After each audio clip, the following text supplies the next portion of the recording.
अरे जियो बहादुर, क्या बात है, बहुत अच्छा बहुत अच्छा।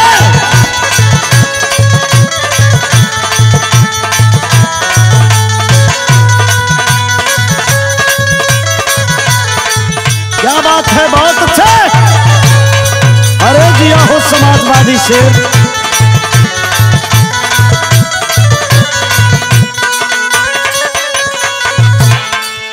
अच्छा साथियों, हम गायक कलाकार अशोक लाल यादव, आजमगढ़ उत्तर प्रदेश।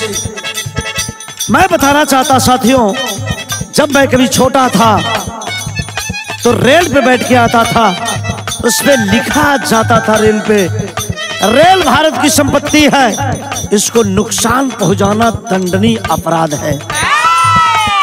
लेकिन जो रेल को भेज देता है उसको कितना बड़ा अपराध है, आप बताना चाहते हैं? आप लोग बताइए।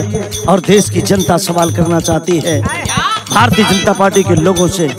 क्या सवाल करना चाहती है? भाजपा देश को बेच रही है,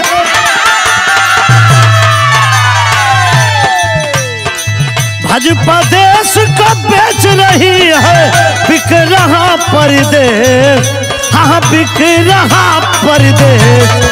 जल्दी आ जाओ अखिलेश, खतरे में पड़ा परदेश।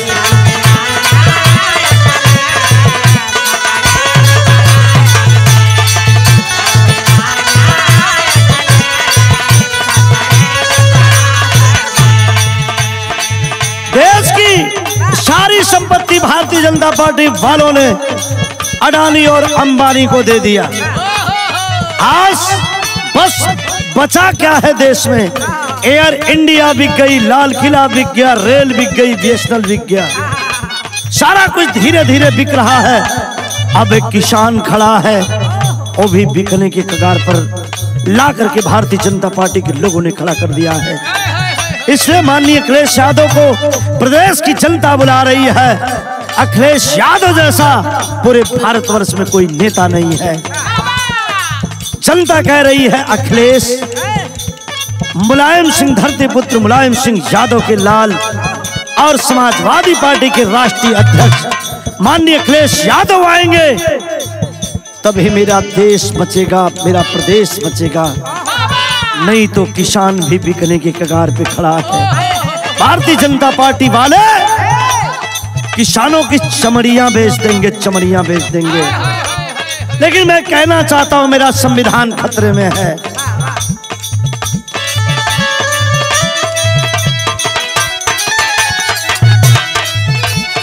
संविधान को खतरा है, भाजपा को जल्द हटाओ।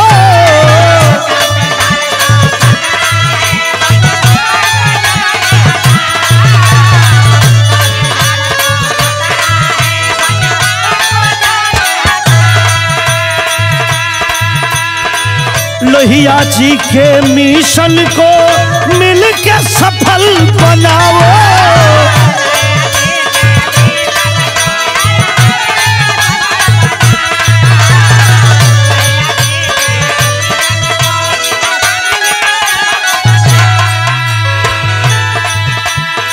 लोहिया गांधी चरण सिंह का,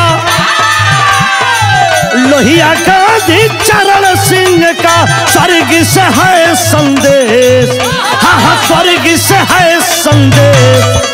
जल्दी आ जाओ अखिलेश, खतरे में पड़ा परदेश। जल्दी आ जाओ अखिलेश।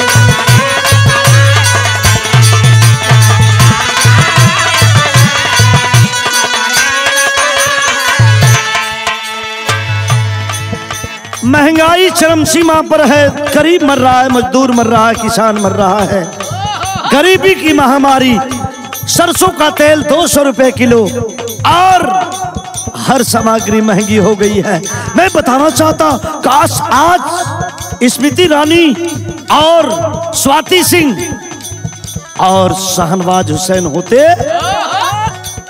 तो वह दिन नहीं देखना पड़ता। शाहनवाज हुसैन, स्मृति ईरानी अपने सर पे सोच लीजिएगा। देश की जनता से मैं कहना चाहता हूं, और प्रधानमंत्री और मुख्यमंत्री से देश की जनता कहना चाहती है। अब सोच लीजिए, जो 300 में सिलेंडर गैस का बिक रहा था तो भारतीय जनता पार्टी के लोग सर पे लेकर के घूमते थे। काश आज स्मृति ईरानी और शाहनवाज हुसैन होते तो मैं समझता हूं कि 1000 वाला सिलेंडर के बारे में बोलते। लगता है कि शाहनवाज हुसैन स्मृति ईरानी इस दुनिया में नहीं है, इसलिए मैं कहना चाहता हूं, बेच दिए सब कल कारखाना, जनता करे इशारा।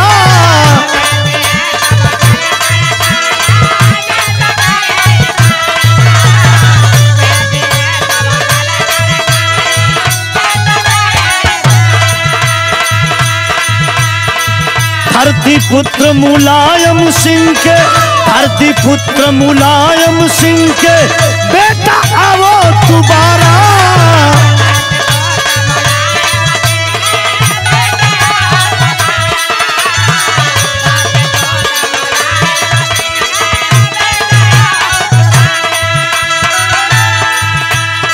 यूपी की जनता झेल रही है भाजपा का ये कलेश।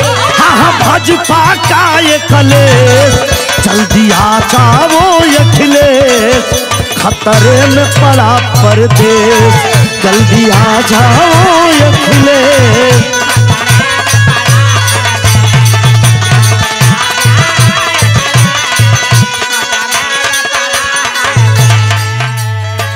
बेच दिए BSNL, क्या क्या बिक गया, BSNL बिक गया, एयर इंडिया बिक गई। बेच दिए सब भारत की संपत्ति, बेच दिए हैं रेल।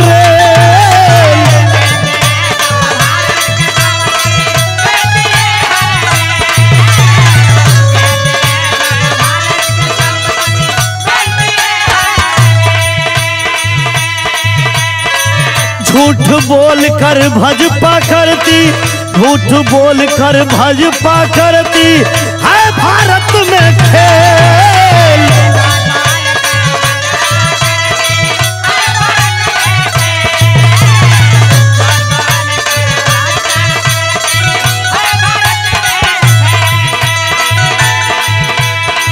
विकास पुरुष कहलाने वाले, यूपी में विकास दिखाने वाले, बस एक है संदेश, मेरा है संदेश, जल्दी आओ ना अखिलेश, खतरे में पड़ा परदेश, जल्दी आ जाओ अखिलेश।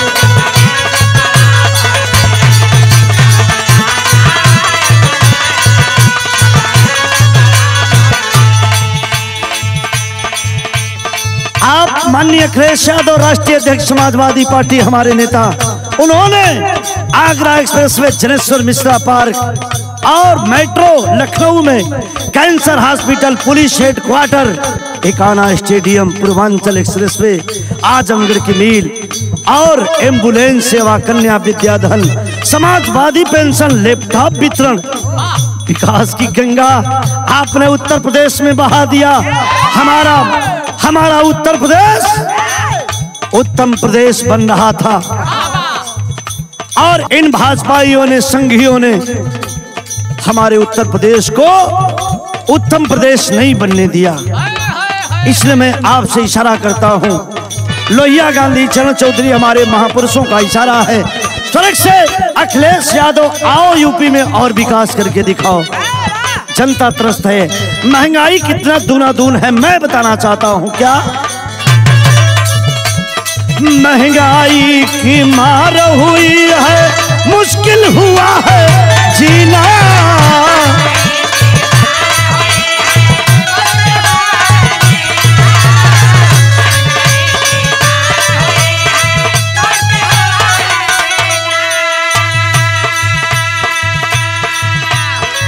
मन की बात तो बहुत हो गई, अब देश की जनता प्रधानमंत्री और मुख्यमंत्री जी से पूछना चाहती है, बाबा जी से और मोदी जी से। मन की बात तो बहुत हो गई, सुनते सुनते कान पक गया। अब बताओ काम की बात कब करोगे, कब करोगे? रिया का सवाल उठाते थे, देश की जनता यूरिया का सवाल उठा रही है। यूरिया की बात कब करोगे? किसान की बात कब करोगे? जवान की बात कब करोगे? खेती की बात कब करोगे? और बेटी की बात कब करोगे? मैं कहना चाहता हूं, महंगाई की मार हुई है, मुश्किल हुआ है जीना, दिखा नहीं भारत के अंदर 56 इंच का सीना।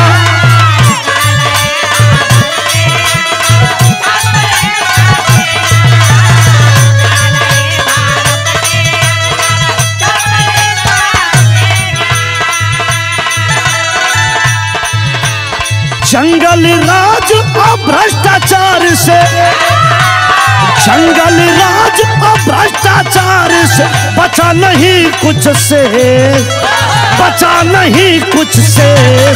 जल्दी आ जाओ अखिलेश, खतरे में पड़ा परदेश। जल्दी आ जाओ अखिलेश, खतरे में पड़ा परदेश।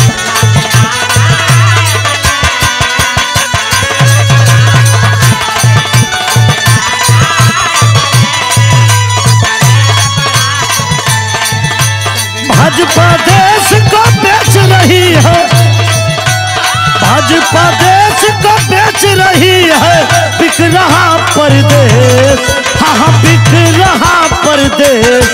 जल्दी आ जाओ अखिलेश, खतरे में पड़ा परदेश। जल्दी आ जाओ अखिलेश, खतरे में पड़ा परदेश। जल्दी आ जाओ अखिलेश।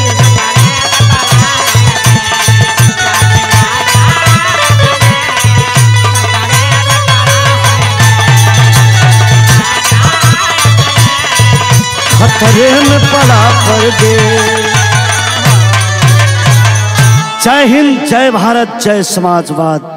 मुलायम सिंह यादव जिंदाबाद, अखिलेश यादव जिंदाबाद, समाजवादी पार्टी जिंदाबाद।